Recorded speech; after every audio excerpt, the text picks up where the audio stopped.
welcome, and thanks for joining me for the first time here for Reality Check. Glad to be with you. We're just going to check in a little bit. We've been talking about forgiveness quite a bit here at True Thought over the last week or so, and it's just such a huge subject.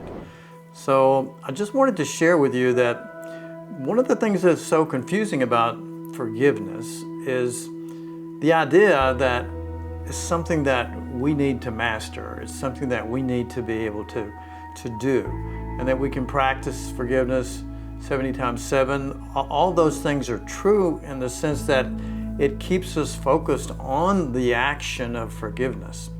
But ultimately, just as a reality check, the mind that's judging cannot be retrained to not judge. The mind that's judging can't be retrained to be something that it's not. It is the mind of judgment.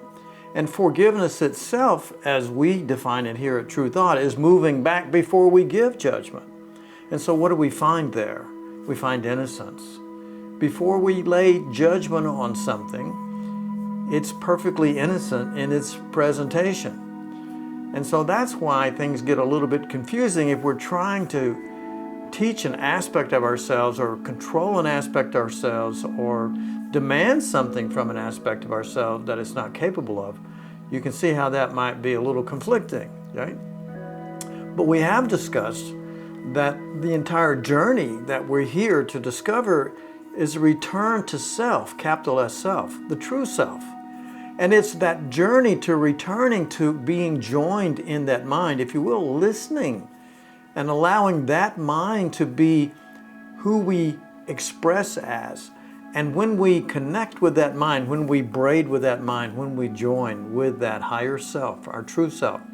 And of course, in Miracles, it's referred to as the Holy Spirit. In the Way of Master, it's referred to as the Holy Spirit. But it's also said to be nothing more than your right mind. It is you. It is not the egoic self, which is not you. And that indeed is the mind of judgment. So let's take a pause. Let's take a good deep breath right now. And we're going to ask the question, are you there? And of course, we're asking that question, we're going to the altar within, and we're asking that question of our true self. Are you there? And now we listen. We are present. We are patient. We are listening. And we say, welcome. Of course you're there. It's impossible for us to be alone. And now, connected with this self, we simply ask, what's the truth?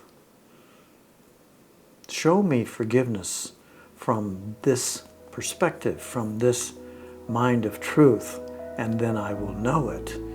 And those who have been judged by me will be forgiven by the realization that I'm experiencing of the truth that is only true, that I am as God created me to be.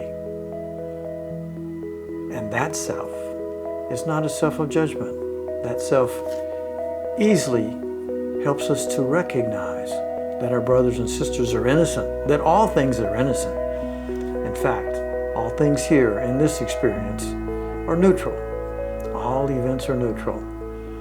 So while we're braided, while we're joined, while we're connected with our higher self, we're experiencing peace, we're experiencing the lack, or the absence of fear, and the absence of judgment. And what a blessing it is to be here right now. And so it is. Enjoy your day, my brothers and sisters. You are dearly loved. Bye-bye.